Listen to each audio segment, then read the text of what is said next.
Hello everyone, welcome all you to civil exam Uttarakhand. और इस video में हम डिस्कस करने जा रहे हैं latitude longitude on motion of the अर्थ के बारे में। ये जो वीडियो होगी वो बहुत ज़्यादा इंपॉर्टेंट होने वाली है। जो एक्चुअली में जो ज्योग्राफी का जो बेसिक होता है इस वीडियो से स्टार्ट होता है। तो अगर आपको ज्योग्राफी का बेसिक समझना है तो इस वीडियो को लास्ट तक देखिएगा और बहुत सारी चीज़ें ऐसी है जो आपको समझने को मिलेगी। ठीक है, तो फर्स्ट वीडियो पे आप सभी का रिस्पॉन्स अच्छा था और अगर आपको अच्छी लगेगी तो मैं चाहूँगा कि आप अपने दोस्तों के साथ इसको ज़रूर शेयर कीजिएगा। उससे क्या होता है कि मोटिवेशन मिलता है और ज़्यादा से ज़्यादा वीडियो लाने की मैं कोशिश करूँगा और जल्द से जल्द आपका कोर्स कंप्लीट हो जाए ये ज्योग्राफी वाला। उसके बाद हम दूसरे सब्जेक्ट की ओर बढ़ेंगे। तो अभी चलिए स्टार्ट करते हैं विदाउट एनी डिले। और सब्सक्राइब और शेयर ज़रूर कर लीजिएगा। और साथ साथ में बहुत सारे ऐसे स्टूडेंट हैं जो कमेंट्स नहीं करते हैं कि वीडियो किस तरीके से बनी है और इसमें क्या सुधार होने चाहिए। तो मैं ये चाहूँगा कि आप सभी लोग कमेंट ज़रूर कीजिएगा ताकि हमें ये पता चल सके कि क्या स्कोप ऑफ इम्प्रूवमेंट हमारी वीडियो में रह गया है। देखिए, अब स्टार्ट करते हैं। सबसे पहले यहाँ पे हम लैटिट्यूड लॉन्गिट्यूड के बारे में पढ़ेंगे, पर उससे पहले हम ये पढ़ेंगे कि हमारी जो अर्थ है उसका जो शेप है वो किस तरीके का है।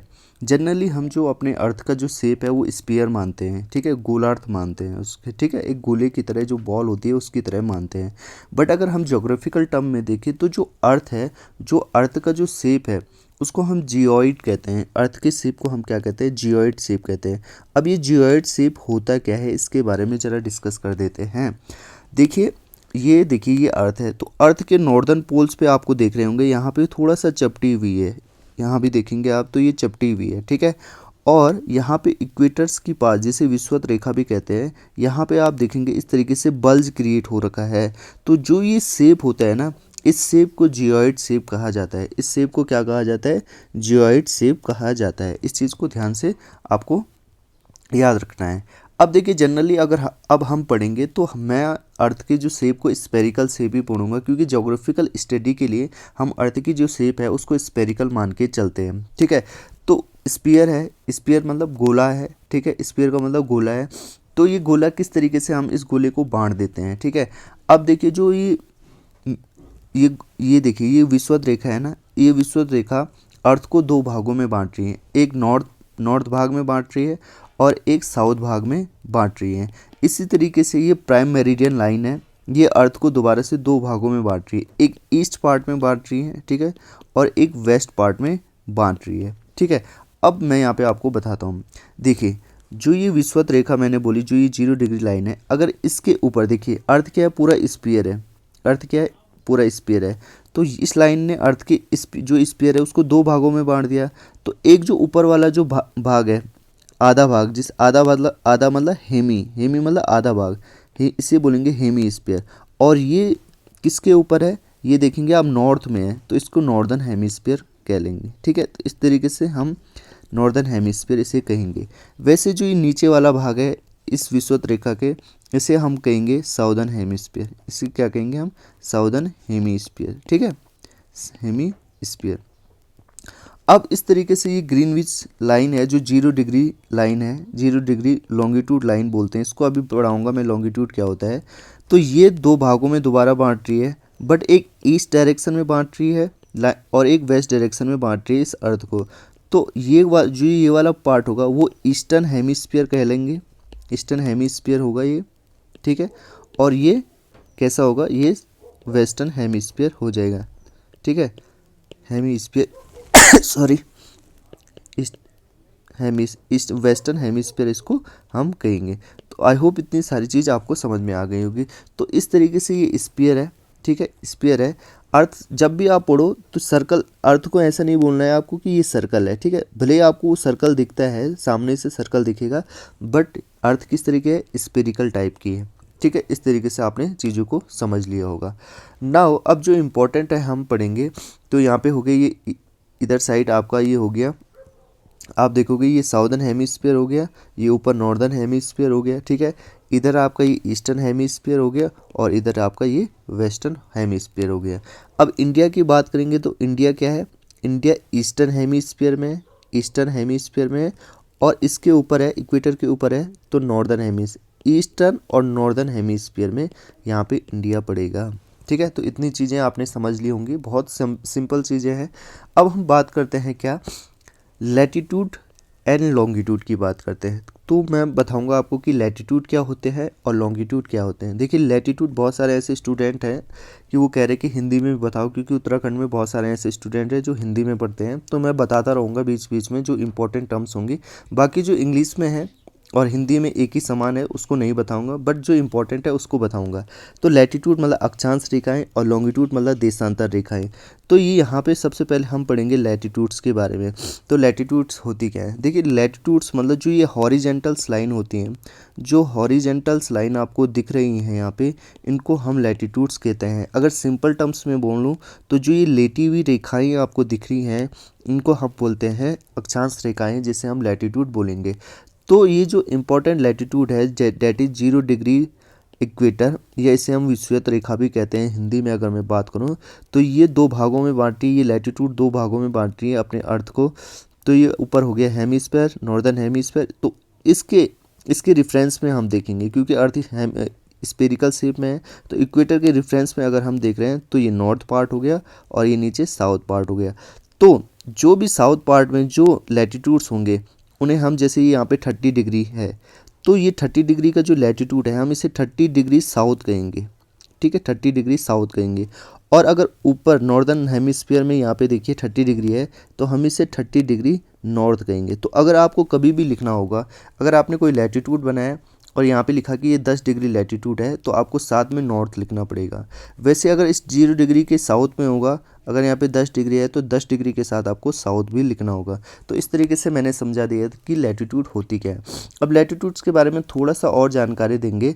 तो देखिए दो लैटिट्यूड्स आप देख रहे होंगे यहाँ पे, दो लैटिट्यूड्स के बीच की जो डिफरेंस होता है वो समान होता है, ठीक है। हर दो लैटिट्यूड्स के बीच का जो डिस्टेंस होता है वो क्या होता है, समान होता है।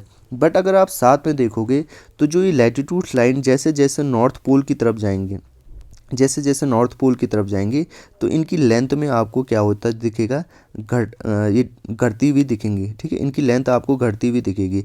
तो आप बोलोगे कि जैसे जैसे हम नॉर्थ की तरफ जाते हैं, नॉर्थ पोल, ये नॉर्थ पोल हो गया और ये साउथ पोल हो गया, तो नॉर्थ पोल की तरफ अगर हम जाएंगे तो जो लैटिट्यूड्स की जो लेंथ है वो घटती जाएगी, और अगर हम पोल से इक्वेटर की तरफ आएंगे तो जो लैटिट्यूड की जो डिस्टेंस है वो बढ़ती जाएगी। तो उस हिसाब से हमारे पास जो सबसे लंबी लैटिट्यूड बचेगी वो होगी इक्वेटर, ठीक है। इस तरीके से आपने देख दिया। और दूसरी चीज़ मैंने क्या बताया आपको कि जो दो लैटिट्यूड्स के बीच का जो डिफरेंस है वो हर टाइम क्या होता है, सेम होता है, ठीक है। हर टाइम क्या होता है, सेम होता है। इतनी सारी चीज़ें हमने यहाँ पे अंडरस्टैंड कर ली हैं।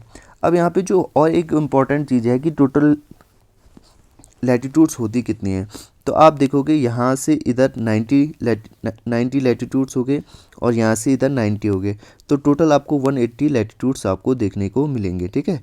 अब बात करते हैं हम यहाँ पे लॉन्गिट्यूड्स की।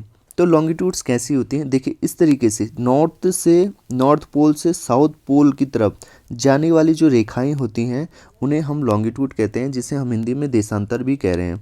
तो ये देखिए ये नॉर्थ पोल पे जुड़ी हुई है, ये नॉर्थ पोल से आके ये इस तरीके से साउथ पोल पे चले जाएगी।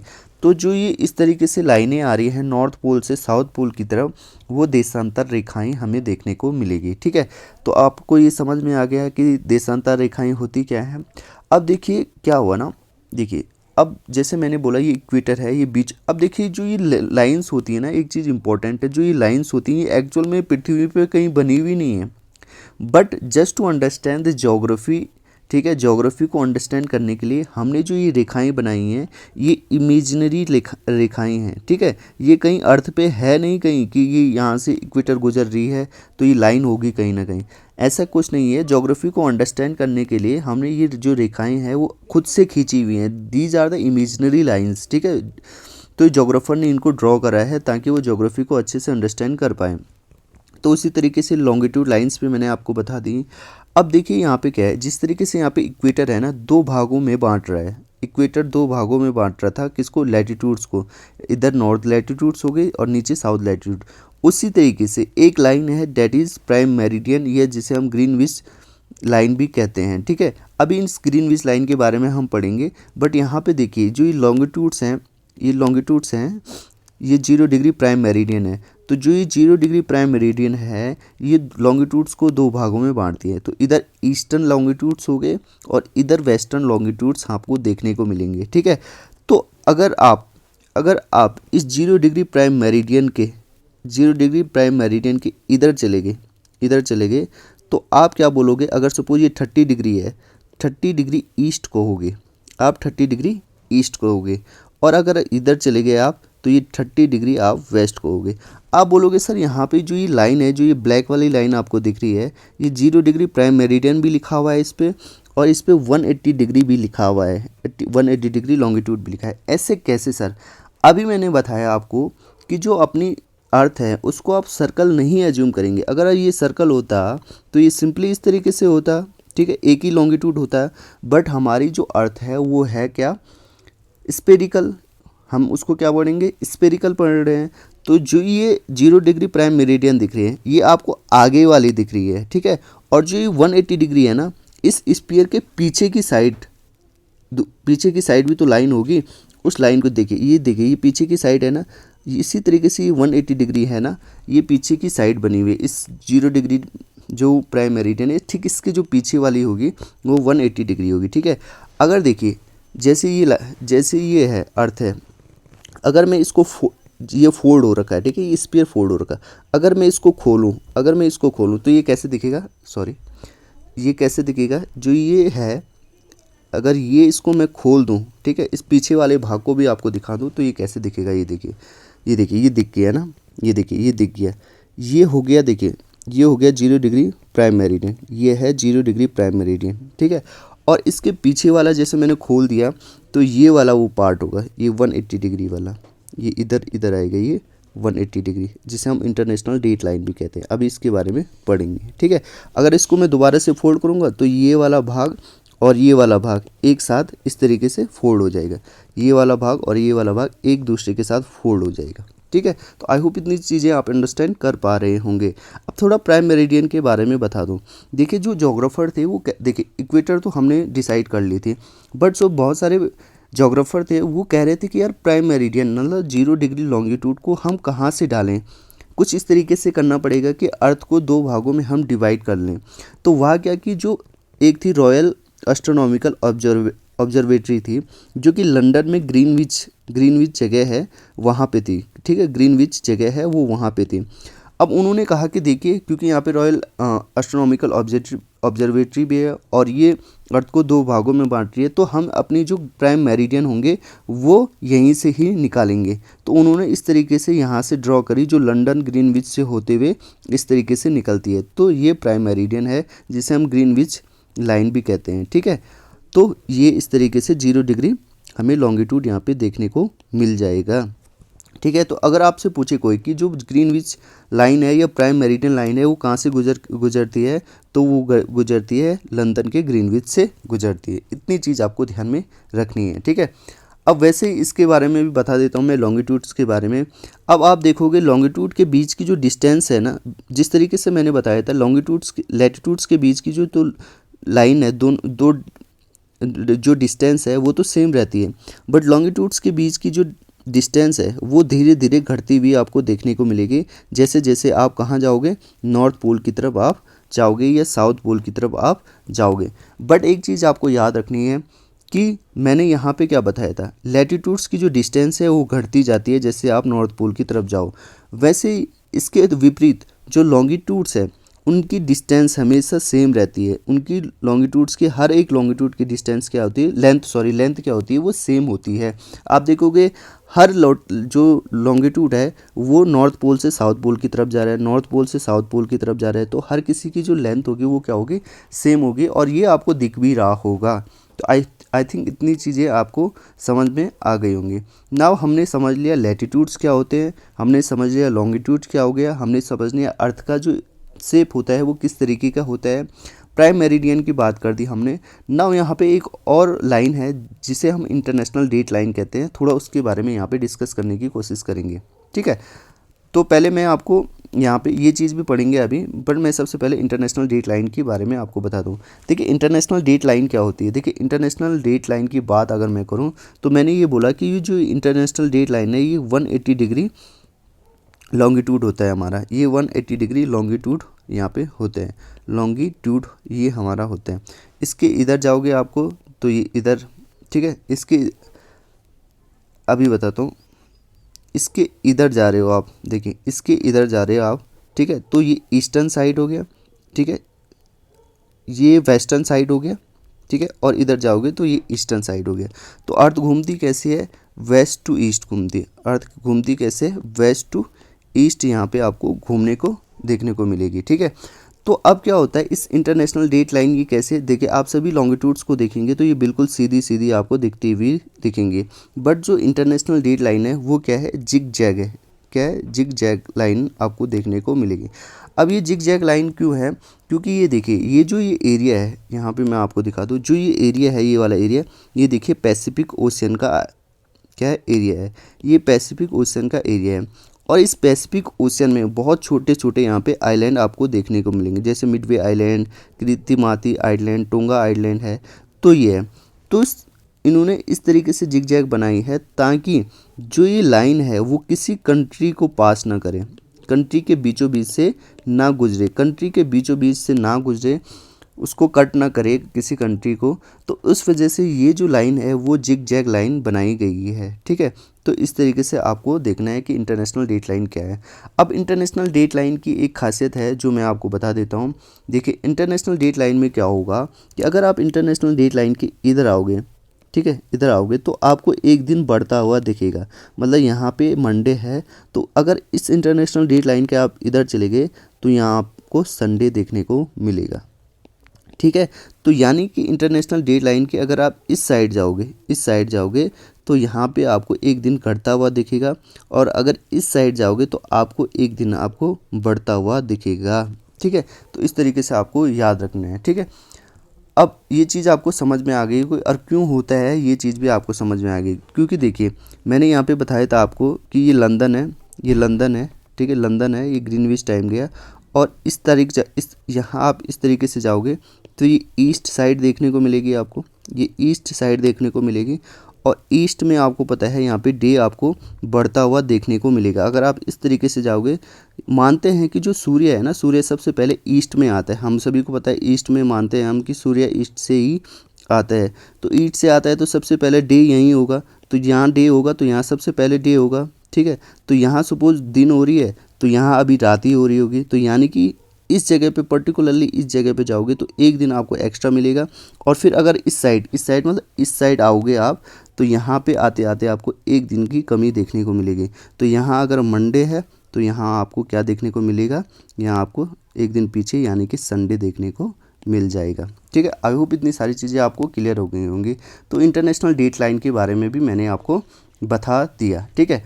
अब यहाँ पे देखिए मैंने क्या बोला, देखिए यहाँ पे मैंने क्या बोला, ये है यहाँ पे अपनी प्राइम मेरिडियन, ठीक है, जो लंदन से गुजर रही है और इस तरीके से अफ्रीका से होते हुए अंटार्कटिका को टच कर रही है हमारी प्राइम मेरिडियन लाइन, और इसको हम बोलेंगे 0 डिग्री लाइन, और इसी को ही GMT ग्रीनविच मिनी टाइम भी हम यहाँ पे कहते हैं।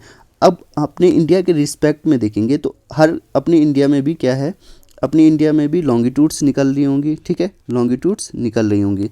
तो अब अपने इंडिया की बात देखते हैं, तो अपने इंडिया में भी लॉन्गिट्यूड्स निकल रही हैं, ठीक है, इस तरीके से। तो इस इधर देखेंगे आप वेस्ट में तो 68 डिग्री ईस्ट है, और इधर देखेंगे तो 97 डिग्री ईस्ट है। तो हमारा जो टाइम स्टैंडर्ड है, हमारा जो टाइम स्टैंडर्ड है, ठीक है, इंडियन स्टैंडर्ड टाइम बोलते हैं IST, वो 22.5 डिग्री ईस्ट लॉन्गिट्यूड में हमको देखने को मिल जाएगा, ठीक है। तो अब देखिए जो GMT है, जो ग्रीनविच मिनी टाइम है, वो 0 डिग्री पे है, और इंडिया इधर ईस्टर्न हेमिस्फीयर में है, ठीक है। और हमारा जो इंडिया का स्टैंडर्ड टाइम जोन है, स्टैंडर्ड टाइम जोन है, वो हम किस लॉन्गिट्यूड के हिसाब से निकालते हैं, वो निकालते हैं हम किसके हिसाब से, ये यहाँ पे जो 82.5 डिग्री ईस्ट है उसके हिसाब से हमने अपना टाइम डिसाइड किया हुआ है, ठीक है।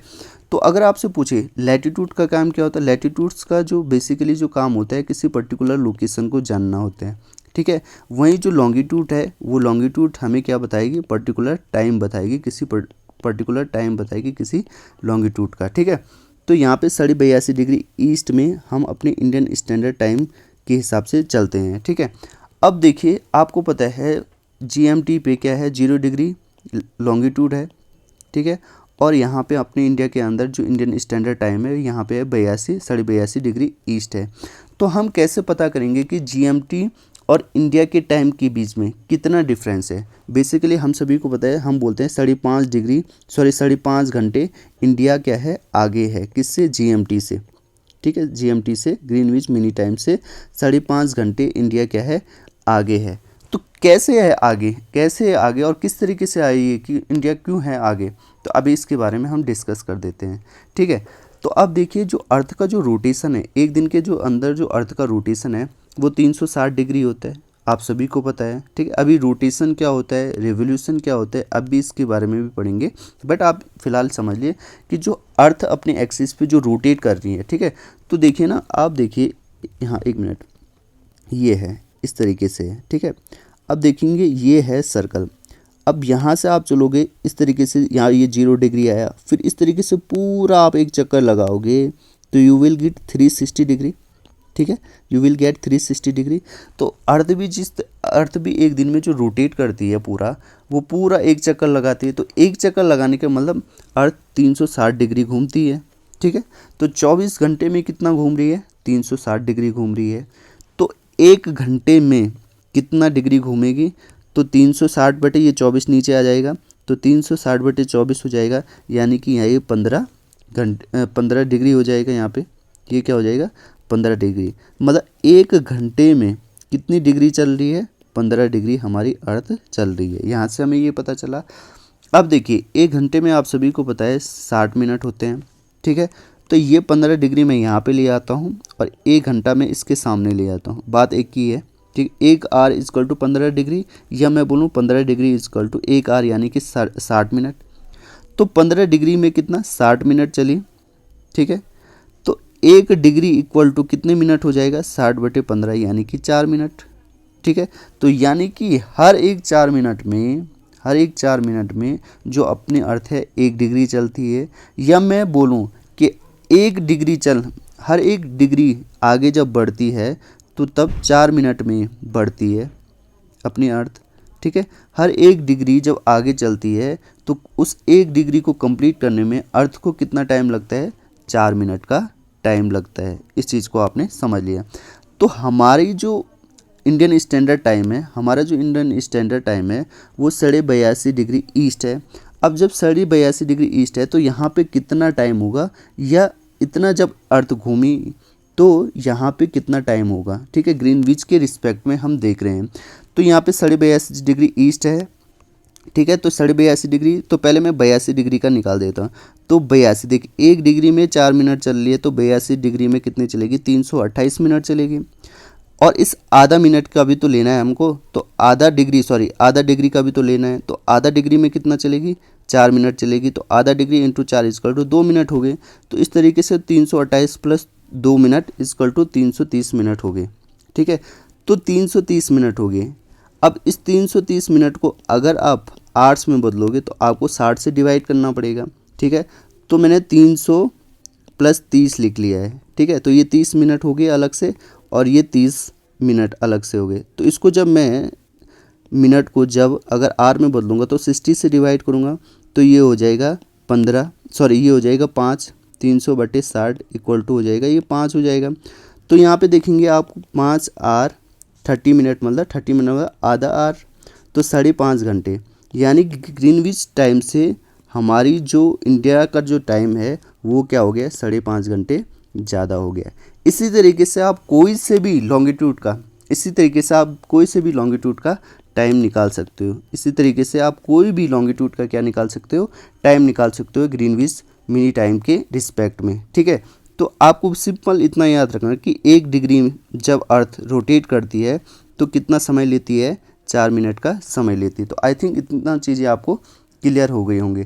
वैसे अगर आपको पता करना हो कि 68 डिग्री ईस्ट और 82 डिग्री ईस्ट के बीच में कितना टाइम का डिफरेंस है, तो आप क्या करोगे, 82.5 डिग्री ईस्ट में से 68 डिग्री ईस्ट घटा दोगे, तो जो भी आपके पास डिग्री आएगा, ठीक है, जो भी आपके पास डिग्री आएगा उस डिग्री को आप कितने से इंटू कर दोगे, 4 से इंटू कर दोगे, और उस हिसाब से आपके पास टाइम डिफरेंस यहाँ पे देखने को मिल जाएगा। ठीक है, तो इंडिया के अंदर एक ही टाइम जोन है, इंडिया के अंदर एक ही टाइम जोन है। पहले क्या होता था कि इंडिपेंडेंस से पहले, बहुत समय पहले, ब्रिटिशर ने 2 टाइम जोन बनाए थे इंडिया के अंदर। एक चाय बगान टाइम बनाया था असम के अंदर, ठीक है, बट इंडिपेंडेंस के बाद इसको क्या कर दिया, हटाया गया, और इंडिया के अंदर सिर्फ एक टाइम जोन है। वैसे जो अलग अलग कंट्रीज़ हैं, जो बड़ी बड़ी कंट्रीज़ है, जैसे रसिया हो गया, चाइना हो गया, यूएसए हो गया, उसके बाद कनाडा हो गया, इनके अलग अलग टाइम जोन है, क्योंकि देखिए इनके जो लॉन्गिट्यूड है बहुत दूर दूर है। ठीक है, तो अगर ये एक ही टाइम जोन रखेंगे तो उससे क्या हो जाएगा, यहाँ के जो लोग होंगे और यहाँ के लोग होंगे, इनका जो टाइम डिफरेंस के हिसाब से ये काम करेंगे। तो अगर एक ही टाइम होगा तो फिर ये कहेंगे कि यार यहाँ रात हो रही है, बट ये लोग कह रहे हैं कि सुबह के 10 बजे से लेकर 5 बजे तक हमें जॉब करनी है, तो यहाँ के लोगों के लिए तो अलग होगा वो समय, दिन और रात का समय अलग होगा, यहाँ के लोगों के लिए दिन और रात का समय अलग होगा। तो वो फिर टाइम जोन अलग बनाए गए हैं सो डैट उनकी जो मैचिंग है वो मिल जाए, ठीक है, डे और नाइट के हिसाब से। तो आई थिंक इतनी सारी चीज़ें आप समझ गए होंगे। तो इंडिया के अंदर सिर्फ एक टाइम जोन है, वैसे चाइना के अंदर अलग टाइम जोन, अलग अलग टाइम जोन है। रसिया के अंदर भी 10-12 टाइम जोन देखने को आपको मिलेंगे। तो उस तरीके से आपको ध्यान में रखना है कि किसके अंदर कितने कितने टाइम जोन है, बट बेसिकली आपको इंडिया के अंदर याद रखना है कि एक ही टाइम जोन है। और सबसे ज़्यादा टाइम जोन किस कंट्री के हैं ये आपको मुझे कमेंट बॉक्स में बताना है। ठीक है, अब इतनी सारी चीज़ें आप समझ गए हैं। अब सबसे इम्पॉर्टेंट चीज़ अब हम आप डिस्कस करते हैं मोशन ऑफ अर्थ के बारे में। ठीक है, इस सर्कल ऑफ इल्यूमिनेशन क्या है, थोड़ा सा इसके बारे में डिस्कस करते हैं। देखिए, जब अर्थ पे देखिए, अर्थ अपनी जो एक्सिस है ना, अर्थ की ये एक्सिस है, देखिए नॉर्थ से साउथ पोल की तरफ। तो जो अर्थ की जो एक्सिस है ना, वो मतलब अर्थ अपने एक्सिस पे 23.5 डिग्री झुकी हुई है। ठीक है, अब कैसे झुकी हुई है अभी थोड़ा इसके बारे में मैं बताऊंगा आपको। बट ये सर्कल ऑफ इल्यूमिनेशन क्या है कि यानी कि जो ये सन है, सन की जो किरणें हैं वो कितने एरियाज पे पड़ रही हैं, it is called circle of illumination. तो आप देखोगे कि जो अर्थ है, अर्थ की जो ये देखिए, सॉरी ये जो सन है, इस सन का जो रेज है वो देखिए आपको इस तरीके से बढ़ रही है, बराबर 2 भागों में पड़ रही हैं। तो इससे इधर यहाँ पे आपका, क्योंकि ये सन के दूसरी साइड है, तो यहाँ पे क्या होगा, नाइट होगी। ठीक है, और इस साइड क्या होगी, यहाँ पे डे देखने को आपको मिलेगा। ठीक है, तो अर्थ की रोटेशन की वजह से हमें डे एंड नाइट देखने को मिलता है। अभी मैं इसके बारे में अभी और इलेबोरेट करूँगा इसको, बट आप देखेंगे यहाँ पे कि जो ये अर्थ की जो ये एक्सिस है, इसका आपको नॉर्थ पोल देखेंगे आप, किसकी तरफ झुका हुआ है, नॉर्थ पोल किसकी तरफ झुका हुआ है, ये सन की तरफ झुका हुआ है। तो सन की तरफ झुका हुआ है, तो इस वजह से यहाँ पे क्या होते हैं, 6 मंथ तक आपको लाइट देखने को मिलेगी। इसी तरीके से ये देखिए, ये जो ये साउथ पोल की तरफ है, ये यहाँ पे पीछे की तरफ है। ठीक है, पीछे की तरफ है, सर्कल ऑफ इल्यूमिनेशन से पीछे की तरफ है। तो यहाँ पे हमेशा नाइट देखने को, 6 मंथ तक आपको नाइट देखने को मिलेगी। और धीरे धीरे जब अर्थ रोटेट करेगी तो एक टाइम ऐसे आएगा, ये वाला एरिया क्या आ जाएगा, ये सर्कल ऑफ इल्यूमिनेशन के अंदर आ जाएगा, और ये वाला सर्कल ऑफ इल्यूमिनेशन से बाहर हो जाएगा। तो ये किस तरीके से होता है अभी मैं इसको डिस्कस करने जा रहा हूँ। ठीक है, अब देखिए आगे बढ़ते हैं। थोड़ा इससे पहले हम ये पढ़ते हैं कि जो अपना अर्थ है ना, ये अपना जो अर्थ है वो इलिप्टिकल पाथ में घूमता है। ये अपना जो अर्थ है वो इलिप्टिकल पाथ में घूमता है। इस तरीके से मैंने बताया था फर्स्ट लेक्चर में भी, ये मेजर एक्सिस हो जाएगी इसकी, और ये इसकी माइनर एक्सिस हो जाएगी। ठीक है, मेजर एक्सिस में बड़ी वाली एक्सिस, और ये छोटी वाली एक्सिस हो गया। देखिए, जो अपना अर्थ है ना वो सर्कल में नहीं घूमता है, बल्कि इलिप्टिकल पाथ में घूमता है। इस चीज़ को आपको ध्यान में रखना है। अब जब अपना अर्थ, जो अपना अर्थ है वो जब सन से सबसे ज़्यादा दूर होता है, तो उसे हम कहते हैं पेरिहीलियन। ठीक है, सबसे ज़्यादा दूर होता है तो सॉरी, उसे हम कहते हैं एपीहीलियन। एपीहीलियन में क्या होता है, जब अपना अर्थ सन से सबसे ज़्यादा दूर होता है तो उसे हम बोलते हैं एपीहीलियन। ठीक है, जो 4 जुलाई को हमको देखने को मिलेगा। और जब सन सबसे ज़्यादा नज़दीक होता है, यहाँ पे नज़दीक होता है, तो उसे हम कहते हैं पेरिहीलियन। ठीक है, पेरिहीलियन कहेंगे। ये 3 जनवरी के टाइम पे आपको देखने को मिलेगा। तो आई होप इतनी चीज़ें आपको समझ में आ गई होंगी ना। यहाँ पे अब सबसे इम्पोर्टेंट चीज़ जो मैं आपको बताने जा रहा हूँ, और इस लेक्चर का भी धीरे धीरे एंड होता जा रहा है। देखिए, अब देखिए ये अर्थ का क्या है, ऑर्बिट है, ठीक है, अक्ष है ये, ठीक है, अर्थ का ये ऑर्बिट है। तो अपने ऑर्बिट में इस तरीके से घूम रही है अर्थ, ये देखेंगे आप, अर्थ इस तरीके से घूम रही है। तो ये वाली जो लाइन है, डैश डैश वाली लाइन है, ये plane of the earth orbit है, ठीक है, ये plane of the earth orbit है, जिसे कक्षीय तल भी कहते हैं हम। ये चीज़ आप समझ गए। इस कक्षीय तल की ठीक परपेंडिकुलर आप देख रहे हैं, ये है वर्टिकल प्लेन। इससे ये क्या हो गया, 90 डिग्री हो गया, इससे ये क्या हो गया, 90 डिग्री। तो vertical line from the earth orbit plane, तो ये अर्थ का ऑर्बिट प्लेन कक्षीय तल हो गया, और इससे क्या है, ये 90 डिग्री पे ये इस तरीके से। अगर अर्थ झुकी भी नहीं होती, तो अर्थ सिंपल इस तरीके से होती, खड़ी होती, ठीक है, इस तरीके से खड़ी होती। बट अर्थ क्या है, झुकी हुई है, अर्थ क्या है, अपनी एक्सिस पे झुकी हुई है, ठीक है, झुकी हुई है। तो कितना डिग्री झुकी हुई है, 23.5 डिग्री झुकी हुई है। अपने अक्षांश पे कितनी, अपने अक्ष पे, एक्सिस पे कितनी झुकी हुई है, 23.5 डिग्री, ठीक है, 23.5 डिग्री झुकी हुई है। अपने एक्सिस पे कितनी झुकी हुई है, 23.5 डिग्री। अगर अर्थ झुकी हुई नहीं होती तो सिंपल इस तरीके से रहती, बट अगर अर्थ झुकी हुई है तो इस तरीके से आपको देखने को मिलेगी। तो ये वाला जो पार्ट है, ऊपर वाला पार्ट थोड़ा सा इस तरफ टिल्ट है, और ये वो पीछे वाला पार्ट इस तरफ टिल्ट है, ठीक है। तो 23.5 डिग्री अपने एक्सिस पे झुकी हुई है, ठीक है, इस तरीके से आपको याद रखना है। इसके अलावा अगर बात करें तो अर्थ के अपने एक्सिस से, और अर्थ के जो ऑर्बिटल प्लेन है, ठीक है, अर्थ का जो ऑर्बिटल प्लेन यानी कि कक्षीय तल है, और जो अपनी एक्सिस है, ये नॉर्थ पोल और साउथ पोल, ये जो लाइन है इसको एक्सिस कह रहे हैं। इसके बीच में कितनी डिग्री है, कितनी डिग्री है, तो ये है 66.5 डिग्री, ठीक है।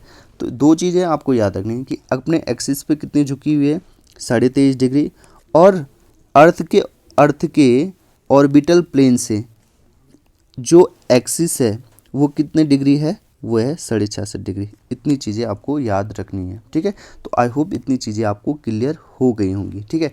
अब मैं आपको यहाँ पे बताता हूँ कि कौन कौन से अलग अलग जो डिफरेंट वो हैं लैटिट्यूड्स हैं जो इम्पोर्टेंट है, उसके बारे में आपको बता देता हूँ। तो देखिए, ये इक्वेटर है, ठीक है, इक्वेटर है। तो इक्वेटर के नॉर्थ में जाओगे तो आपको 23.5 डिग्री नॉर्थ में आपको एक लैटिट्यूड देखने को मिलेगा, जिसे हम ट्रॉपिक ऑफ कैंसर कहते हैं, जिसे कर्क रेखा भी कहा जाता है, ठीक है। फिर इधर आओगे आप नीचे, विषुवत रेखा के नीचे आओगे दोबारा से 23.5 डिग्री, बट ये साउथ में, यहाँ पे आपको ट्रॉपिक ऑफ कैप्रिकॉर्न देखने को मिले, जिसे हम मकर रेखा भी कहते हैं, ठीक है।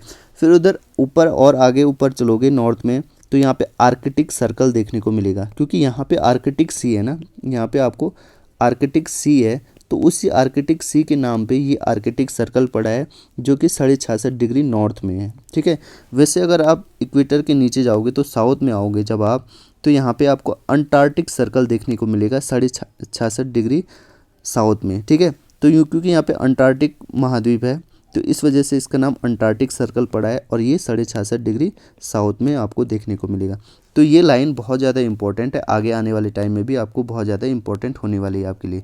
तो देखिए, दो ट्रॉपिक्स के बीच में, तो इस ट्रॉपिक ऑफ कैंसर के बीच में और इस ट्रॉपिक ऑफ कैप्रिकॉर्न के बीच में जो ये हरा वाला एरिया आपको दिख रहा है, इसे टॉरिड जोन भी कहते हैं, और इसे ट्रॉपिकल जोन भी कहते हैं, ठीक है, इसे ट्रॉपिकल जोन भी कहते हैं, ठीक है, उष्णकटिबंधीय एरिया कहते हैं, शायद हिंदी में इसको यही कहते हैं, ठीक है। और यहाँ पे आप देखोगे ये आर्कटिक सर्कल और ट्रॉपिक ऑफ कैंसर के बीच में जो ये वाला एरिया है, इसे टेम्परेट जोन कहते हैं, इसे क्या बोलते हैं, टेम्परेट जोन कहते हैं। वैसे ही नीचे वाला ट्रॉपिक ऑफ कैप्रिकॉर्न और अंटार्कटिक सर्कल के बीच में जो ये वाला एरिया है, इसे भी टेम्परेट जोन कहते हैं। ये साउथ टेम्परेट जोन हो गया, ये नॉर्थ टेम्परेट जोन हो गया, और ये वाले जो एरियाज दिख रहे हैं आपको, ये फ्रिज जोन हो गए। ये वाले जो एरिया नॉर्थ पोल का और ये आर्कटिक सर्कल के बीच में, ये फ्रिज जोन हो गए। फ्रिजिड जोन क्यों बोल रहे हैं हम, क्योंकि यहाँ पे आपको देखोगे, यहाँ पे ज़्यादातर ठंडा देखने को मिलेगा और बर्फ़ वगैरह देखने को मिलेगी आपको, इसलिए इसे फ्रिज जोन कह रहे हैं।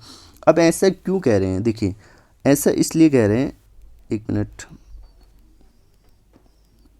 ऐसा इसलिए कह रहे हैं, देखिए, क्योंकि इस वाले एरिया में, जिसे हम ट्रॉपिकल एरिया कहते हैं, अगर सन है, तो सन की जो रेखाएं हैं, सन की जो किरणें हैं वो परपेंडिकुलरली सीधी पड़ती हैं कहाँ पे, इस वाले एरिया में जिसे हम ट्रॉपिकल एरिया कह रहे हैं। जैसे जैसे अगर हम नॉर्थ की तरफ बढ़ेंगे तो ये जो लाइंस होंगी वो स्लांट हो जाएंगी, तिरछी हो जाएंगी, और तिरछी होने के कारण यहाँ पे जो जो सन की रेज हैं वो स्लांट हो रही हैं, और स्लांट होने के कारण जो यहाँ पे जो सन की रेज से जो गर्मी होनी थी, ठीक है, उसका उतना असर पड़ेगा नहीं। सन की जो रेज है वो स्लांट होने की वजह से यहाँ पे उतना ज़्यादा गर्म होगा नहीं, ठीक है, क्योंकि तिरछी होने के कारण क्या हो जाता है ना, जो टेम्परेचर है, जो सन की रे की जो इंटेंसिटी है वो कम हो जाती है, ठीक है, स्लांटिंग होने की वजह से इंटेंसिटी कम होती है, तो धीरे धीरे जो टेम्परेचर है वो भी क्या हो जाएगा, कम होता जाएगा। वैसे ही साउथर्न साइड में भी स्लांट होती है, तो स्लांट होने की वजह से जो इंटेंसिटी है सन रेज की वो कम हो जाएगी, और कम होने की वजह से क्या हो जाएगा, जो टेम्परेचर होगा वो भी कम हो जाएगा। तो यानी कि सबसे ज़्यादा टेम्परेचर आपको कहाँ देखने को मिलेगा, इक्वेटर्स पे देखने को मिलेगा, यानी कि विषुवत रेखाओं पे देखने को मिलेगा। उसके बाद ये पूरा ट्रॉपिकल रीजन में आपको ज़्यादा टेम्परेचर देखने को मिलेगा, क्योंकि यहाँ पे जो सन की रेज हैं वो सीधी पड़ती हैं, और जब सीधी पड़ती हैं तो इंटेंसिटी ऑफ टेम्परेचर ज़्यादा हो जाता है। जब सन की रेज की इंटेंसिटी ज़्यादा हो जाएगी ना, इंटेंसिटी ज़्यादा होने की वजह से यहाँ पे ज़्यादा गर्म होगा, तो ट्रॉपिक्स में ज़्यादा टेम्परेचर होता है। फिर धीरे धीरे इस तरीके से स्लांटिंग जब होती है तो इंटेंसिटी कम हो जाती है, तो यहाँ पे टेम्परेचर कम होता हुआ देखने को मिलेगा। और सबसे ज़्यादा टेम्परेचर कम कहाँ होगा, यहाँ फ्रीड जोन में। तो यहाँ पे क्या होगा, पूरा ये बर्फ़ से ही होगा, बर्फ़ वाला एरिया होगा, ठीक है। नॉर्थ पोल पे तो पूरा बर्फ़ ही रहता है। तो इस तरीके से आपने समझ लिया कि किस तरीके से यहाँ पे चीज़ें होती हैं, ठीक है। तो क्या होता है, कभी कभी देखिए जैसे क्या होता है, अपनी जो अर्थ है, जो अपनी अर्थ है वो रोटेट करती जाती है, तो रोटेशन की वजह से हमें ऐसा लगता है, देखिए सन तो अपनी जगह पे रहता है, सन तो क्या रहता है, अपनी जगह पे ही रहता है, सन अपनी जगह पे रहता है। बट अर्थ के रोटेशन की वजह से हमें ऐसा लगता है कि जो सन है वो मूवमेंट कर रहा है, एपरेंट मूवमेंट कर रहा है, ठीक है, ऐसा लग रहा है, आभास लग रहा है हमें कि सन मूवमेंट कर रहा है। तो जब अर्थ रोटेट करता है तो कुछ टाइम पे ऐसा लगता है कि जो अर्थ इस तरीके से रोटेट कर रहा है कि सन अर्थ इस तरीके से रोटेट कर रहा है कि हमें लगता है कि जो सन है वो यहाँ पे आ गया है, किसके ठीक सामने, ट्रॉपिक ऑफ कैंसर के सामने आ गया है, ठीक है। तो उस टाइम पे जो ट्रॉपिक ऑफ कैंसर पे होती है, वहाँ पे जो सन की जो रेज हैं वो बिल्कुल परपेंडिकुलर पड़ती हैं, बिल्कुल सीधी पड़ती हैं, तो ट्रॉपिक ऑफ कैंसर के टाइम पे, जब अर्थ रोटेट करता है, ठीक है। एक बार दोबारा बता देता हूँ ध्यान से, यहाँ पे मैं सन बना ही लेता हूँ, ठीक है, ताकि आपको बिल्कुल भी कन्फ्यूजन ना हो, ठीक है। ये यहाँ पे सन है, ठीक है, सिंपल ये सन है, और ये सन की रेज इस तरीके से जा रही है, ठीक है, सन की रेज इस तरीके से जा रही है, ठीक है, सन की रेज इस तरीके से यहाँ पे जा रही है, ठीक है।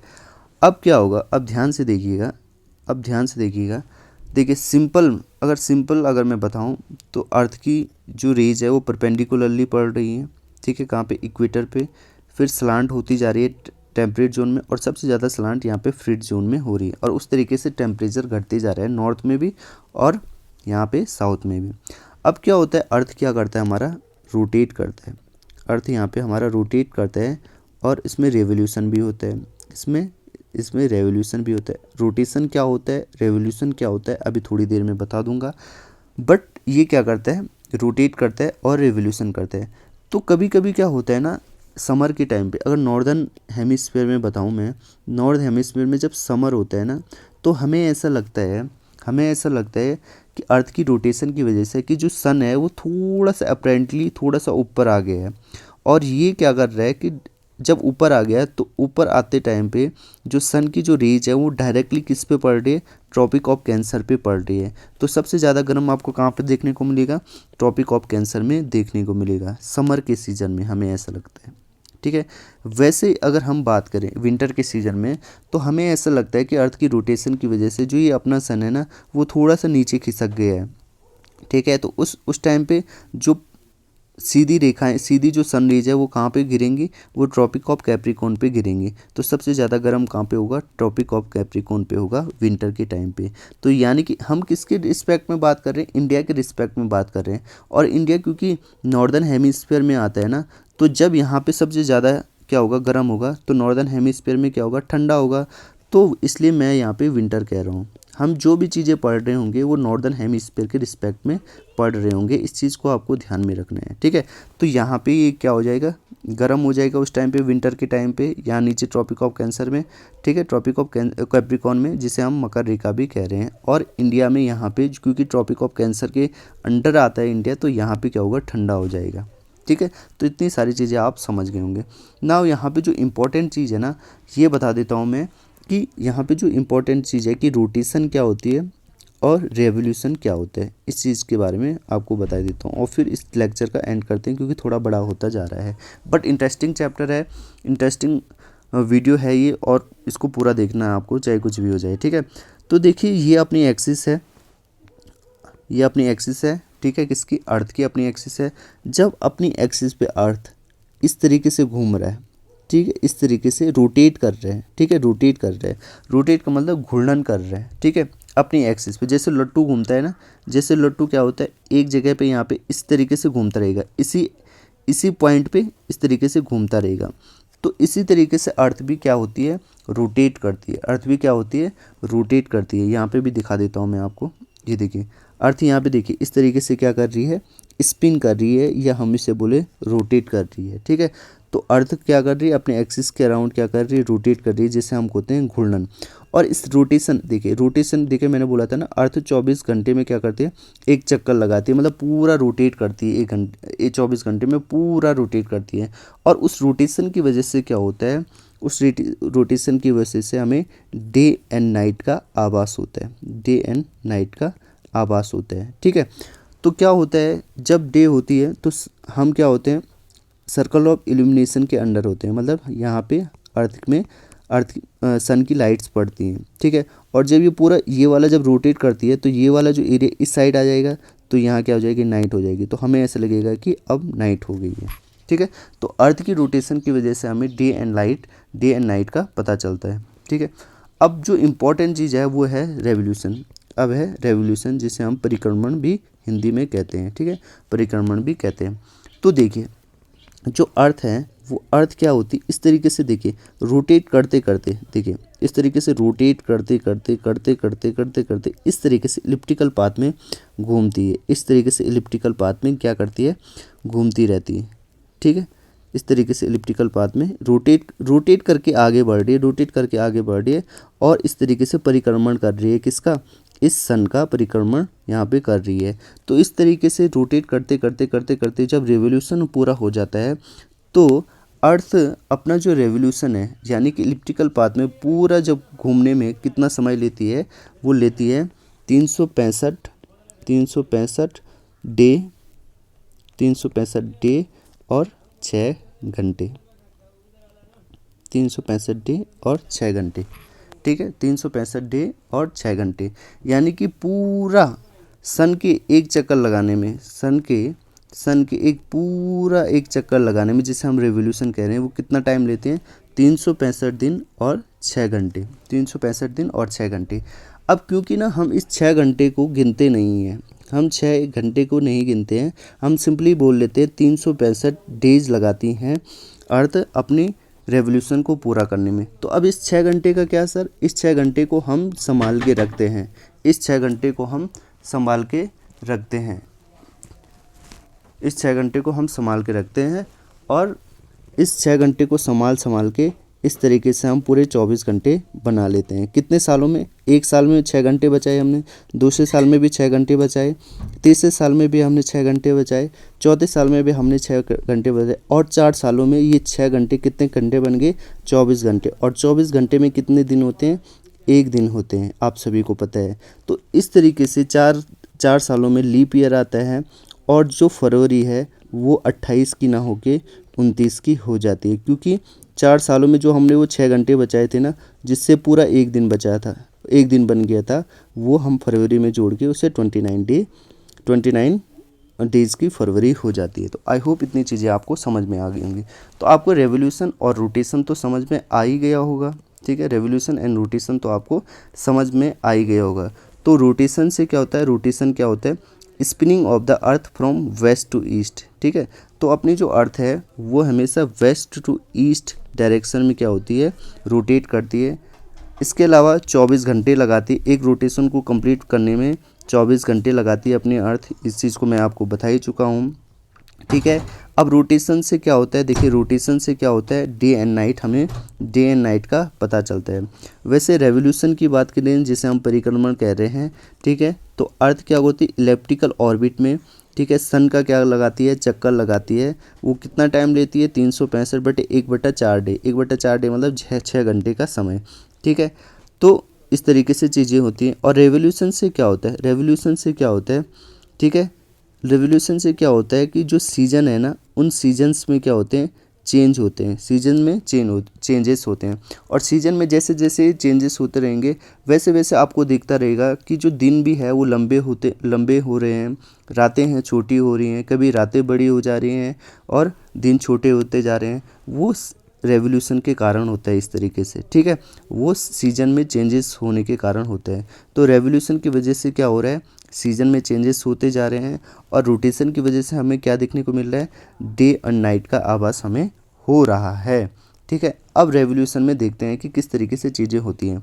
अब मैंने आपको क्या बताया था कि अर्थ अपने एक्सिस पे इस तरीके से क्या है, इस तरीके से 23.5 डिग्री झुकी हुई है, 23.5 डिग्री झुकी हुई है। तो जो ये अर्थ की जो एक्सिस है ना वो सेम रहेगी हर जगह। देखिए ये यहाँ इस तरीके से टिल्ट है, यहाँ भी इस तरीके से टिल्ट है, यहाँ भी इसी तरीके से टिल्ट है, यहाँ भी इसी तरीके से। ऐसा नहीं कि यहाँ पे आ गई तो अर्थ की एक्सिस इस तरीके से हो जाएगी, नहीं। यहाँ पे आ गई तो अर्थ की एक्सिस इस तरीके से हो जाएगी, यहाँ पे आ गई तो अर्थ की एक्सिस इस तरीके से, नहीं। अर्थ की एक्सिस हर जगह पे जब वो रेवोल्यूशन कर रही होगी किसका, सन का, वो एक समान ही रहेगी, ठीक है। अब बात करते हैं ऑटम से बात करते हैं, ठीक है, ये शरद ऋतु से बात करते हैं। तो देखिए जो ये सन है, वो सन की जो रेज हैं वो देखिए सब जगह समान पड़ रही है, सब जगह क्या पड़ रही है, समान पड़ रही है, ठीक है, सब जगह क्या पड़ रही है, समान पड़ रही है। तो इस केस में जब सन की रेज अर्थ पे समान पड़ेंगे, ठीक है, समान पड़ेंगे, तो उस टाइम पे हम बोलेंगे इक्विनॉक्स, इस टाइम पे हम बोलेंगे इक्विनॉक्स। इक्विनॉक्स को विश्व की कहते हैं, ठीक है, हिंदी वाले ध्यान रखिएगा। तो इस टाइम पे क्या होगा, डे एंड नाइट क्या होगी, सेम होगी, ना दिन बड़े होंगे ना रातें बड़ी होंगी, दिन और रातों का जो समय है वो सेम होगा। कब, ऑटम में, ठीक है, ऑटम्स में या शरद ऋतु में, ठीक है। और ये जो ऑटम्स का जो टाइम है, शरद ऋतु का टाइम है, वो 23 सितंबर को और 21 सितंबर को दिन और रातें क्या होती हैं, समान होती हैं। और जिस तरीके से फिर धीरे धीरे रेवोल्यूशन होता रहता है, रेवोल्यूशन होता रहता है। देखिए जितनी भी हम यहाँ पे चीज़ें पढ़ रहे हैं हम नॉर्दर्न हेमिस्फीयर के टर्म्स में पढ़ रहे हैं, ठीक है। अगर नॉर्दर्न हेमिस्फीयर में विंटर होगी तो हम बोलेंगे विंटर है, नॉर्दर्न हेमिस्फीयर में अगर समर होगी तो हम बोलेंगे कि समर है, ठीक है।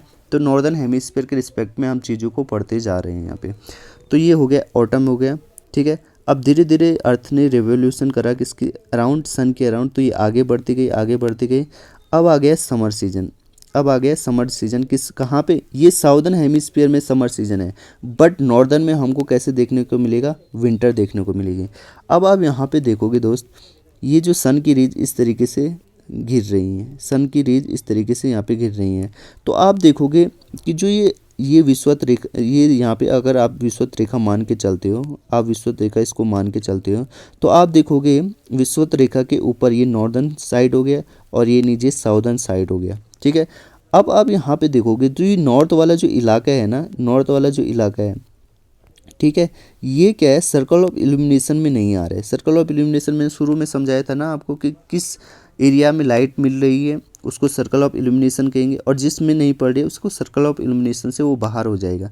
तो आप यहाँ पे देखोगे लाइट कहाँ पड़ रही है, इस साइड लाइट पड़ रही है, इस साइड लाइट पड़ रही है, इस साइड लाइट पड़ रही है, ठीक है। और इस साइड लाइट कम पड़ रही है, नहीं कम नहीं पड़ रही इस टाइम फिलहाल के लिए, देखिए, ठीक है। तो जब यहाँ पे आप देखोगे तो यहाँ पे आप देखोगे तो ज़्यादातर जो लाइट है वो नीचे यहाँ पे ट्रॉपिक ऑफ कैप्रिकॉर्न यानी कि मकर रेखा पे आपको ज़्यादा देखने को मिलेगी। तो यहाँ नीचे साउदर्न साइड में ट्रॉपिक ऑफ कैप्रिकॉर्न में यहाँ तो समर रहेगा, यहाँ तो क्या रहेगा, समर रहेगा। बट वहीं अगर मैं बात करूँ तो यहाँ पे ट्रॉपिक ऑफ कैंसर था हमारा, या जिसे हम कर्क रेखा कह रहे थे, यहाँ पे जो सन की जो लाइट है ये सलांट पड़ेंगी, सलांटिंग मतलब थोड़ी तिरछी पड़ेंगे, तो उस वजह से यहाँ पे हमको विंटर देखने को मिलेगा, ठीक है। तो यहाँ पे 22 दिसंबर की बात है, ये 22 दिसंबर को नॉर्दर्न हेमिस्फीयर में सबसे छोटा दिन होता है, ठीक है, ध्यान में रखिएगा। तो इसे विंटर सॉलिस्टिस कहेंगे। विंटर सॉलिस्टिस कब होगा? विंटर सॉल्स्टाइज या इसे हिंदी में अयनांत कहते हैं। विंटर सॉल्स्टाइज कब होगा? जब सन की रेज परपेंडिकुलरली कहाँ पड़ेंगे? ट्रॉपिक ऑफ कैप्रिकॉर्न पे, ट्रॉपिक ऑफ कैप्रिकॉर्न पे, ठीक है। जब ट्रॉपिक ऑफ कैप्रिकॉर्न पे सन की रेज बिल्कुल क्या पड़ेंगे? परपेंडिकुलरली पड़ेंगे, तो इसे विंटर सॉल्स्टाइज कहेंगे, जो कि कब होता है? 22 दिसंबर को होता है, ठीक है। तो यहाँ तो नीचे साउदर्न हेमिस्फीयर में तो समर रहेगी, बट ऊपर नॉर्दर्न हेमिस्फीयर हमें क्या देखने को मिलेगा? विंटर देखने को मिलेगा। ये सारी चीज़ें आपको समझ में आ गई होंगी। तो यानी कि ये दिसंबर का समय है, और दिसंबर के समय में नॉर्दर्न हेमिस्फीयर में यहाँ पे विंटर देखने को मिलेगी, ठीक है, विंटर देखने को मिलेगी। अब नाउ यहाँ पे आगे बढ़ेंगे, इस तरीके से बढ़ते जाएंगे। तो अब हम दिसंबर से मार्च की तरफ आ गए। अब मार्च में क्या होता है? स्प्रिंग होते हैं, ठीक है, वसंत ऋतु होती है। तो इस टाइम पे क्या होता है कि जो अर्थ इस तरीके से टिल्ट रहता है कि जो सन की रेज हैं वो बराबर पड़ती हैं। सन की रेज नॉर्दर्न हेमिस्फीयर और साउदर्न हेमिस्फीयर में क्या पड़ती हैं? बराबर पड़ती हैं। तो उस वजह से न दिन बड़े होते हैं, न रातें छोटी होती है, दोनों बराबर होते हैं 21 मार्च को। तो 21 मार्च को क्या होता है? इक्विनॉक्स कहते हैं। जब दिन न बड़े होते हैं, न रातें छोटी, मतलब दोनों बराबर होते हैं, तो उसे हम इक्विनॉक्स या विषुव कहते हैं। ये कब होता है? ये होता है एक तो शरद ऋतु में, एक शरद ऋतु में और एक स्प्रिंग सीजन में, जिसे हम वसंत का टाइम भी कहते हैं। तो ये 21 मार्च और 23 सितंबर की बात है। तो 21 मार्च और 23 सितंबर को आपको इक्विनॉक्स देखने को मिलेगा। अब देखिए यहाँ पे एक चीज़ और बताना भूल गया मैं, कि जब आप इस तरीके से देखोगे ना, तो ये वाला जो एरिया देखोगे आप, ये वाला एरिया, ये नॉर्थ वाला जो एरिया है ना, नॉर्दर्न हेमिस्फीयर वाला, ये देखिए 6 महीने के लिए, 6 मंथ के लिए क्या जाएगा? नाइट में चले जाएगा, ठीक है। और जो ये इधर वाला एरिया देखोगे, साउथ पोल वाला एरिया, ये 6 महीने के लिए 6 महीने के लिए डे में चले जाएगा। मतलब 6 महीने तक यहाँ पे लाइट आती रहेगी, और यहाँ ऊपर नॉर्दर्न में 6 महीने तक क्या होता रहेगा? रातें देखने को हमें मिलेगी, क्योंकि अर्थ की एक्सिस टिल्ट है ना, तो टिल्ट की वजह से हो रहा है ये, ठीक है, 23.5 डिग्री। अब देखिए हम मार्च में चले गए। अब मार्च से थोड़ा आगे बढ़ेंगे तो हम जून की तरफ आते जाएंगे। अब जून में क्या होगा दोस्तों? जून में ठीक इसका उल्टा हो गया। अब देखोगे आप जून में क्या हो रहा है ना, कि जून में ये जो नॉर्दर्न हेमिस्फीयर है वो सन की रेज की तरफ आ जा रहा है, और जो ये साउदर्न हेमिस्फीयर है ये सन की रेज से दूर चला जा रहा है, ठीक है। यहाँ पे उल्टा था। यहाँ पे देखेंगे जो नॉर्दर्न हेमिस्फीयर था वो सन की रेज से क्या था? दूर था। अब यहाँ पे क्या होगा? तो ये नॉर्दर्न हेमिस्फीयर किसके अंडर आ जाएगा? सन के अंडर आ जाएगा, सन की किरणों के अंडर आ जाएगा, ठीक है, सर्कल ऑफ इल्यूमिनेशन के अंडर आ जाएगा। तो यहाँ पे 21 जून को क्या होता है कि जो ये सन की रेज है वो परपेंडिकुलरली ट्रॉपिक ऑफ कैंसर पे पड़ती है। ट्रॉपिक ऑफ कैंसर कहाँ पे थी? 23.5 डिग्री नॉर्थ में थी, ठीक है। तो यहाँ पे पड़ती है। तो उस वजह से क्या हो जाता है कि जो अपना नॉर्दर्न हेमिस्फीयर होगा वहाँ पे गर्मियाँ होंगी, यानी वहाँ पे कैसा सीज़न होगा? समर सीज़न आपको देखने को मिलेगा। तो जब 21 जून को सन की रेज परपेंडिकुलरली पड़ती हैं ट्रॉपिक ऑफ कैंसर पे, तो उसे हम बोलते हैं समर सॉल्स्टाइज। उसे क्या बोलते हैं हम? समर सॉल्स्टाइज कहते हैं, ठीक है। तो यहाँ नीचे अगर हम साउदर्न हेमिस्फीयर की बात करेंगे तो वहाँ पे विंटर का समय होगा उस टाइम पे, ठीक है। तो इस तरीके से हमने चीज़ें देखी। अब यहाँ पे देखिए ये नॉर्थ पोल वाला जो रीजन है ना, अब सर्कल ऑफ इल्यूमिनेशन के अंदर आ गया, तो 6 महीने तक यहाँ क्या होते हैं? दिन होता रहेगा। और ये साउदर्न हेमिस्फीयर वाला जो रीजन है, साउदर्न पोल वाला, यहाँ पे 6 महीने तक रातें रहेंगे, ठीक है। तो इस तरीके से हमने देखा कि किस तरीके से रिवोल्यूशन के कारण हमारे जो सीजन्स हैं वो चेंज होते जा रहे हैं, ठीक है। मैंने यहाँ पे बता दिया आपको, विंटर सॉल्स्टाइज 22 दिसंबर को होता है, समर सॉल्स्टाइज 21 जून को होता है। 21 जून को मतलब नॉर्दर्न हेमिस्फीयर में सबसे लंबे दिन होंगे, और वैसे ही 22 दिसंबर को नॉर्दर्न हेमिस्फीयर में सबसे छोटे दिन आपको देखने को मिलेंगे। वैसे 21 मार्च और 23 सितंबर को आपको दिन और रातें क्या होंगी? समान होंगी, ठीक है, नॉर्दर्न हेमिस्फीयर में। तो इस तरीके से आपने चीज़ों को देखा। तो आई होप आपने देख दिया होगा कि रेवोल्यूशन और रोटेशन से क्या चेंजेस आ रहे हैं, ये सारी चीज़ें मैंने आपको बता दी। आई थिंक लेक्चर तो काफ़ी लंबा हो गया, बट जितनी भी चीज़ें यहाँ पे बताई गई हैं बहुत सारी चीज़ें इम्पोर्टेंट थी, और ये सारी चीज़ें इम्पोर्टेंट इसलिए है क्योंकि ये आधार बनाएंगी आने वाले लेक्चर्स के लिए या ज्योग्राफी को समझने के लिए। तो आई होप इतनी सारी चीज़ें क्लियर हैं आप सभी को। अगर कुछ भी आपको ऐसा है जो समझ में नहीं आया है तो मुझे आप कमेंट बॉक्स में बता सकते हैं, ठीक है। और जो भी चीज़ें होंगी वो मैं आपको फिर दोबारा बता दूंगा, ठीक है। तो इसके बाद जो आने वाला लेक्चर है वो भी बहुत ज़्यादा इंटरेस्टिंग होने वाला है। आई होप आपने इससे बहुत कुछ सीखा है, और जो भी अगर आपको लेक्चर अच्छा लगा है तो प्लीज़ ज़रूर कमेंट कीजिएगा, और साथ साथ में इसको लाइक ज़रूर कीजिएगा, और अपने दोस्तों के साथ इसको ज़रूर इसको शेयर कीजिएगा। तो अभी के लिए इतना ही रखते हैं। जय हिंद दोस्तों।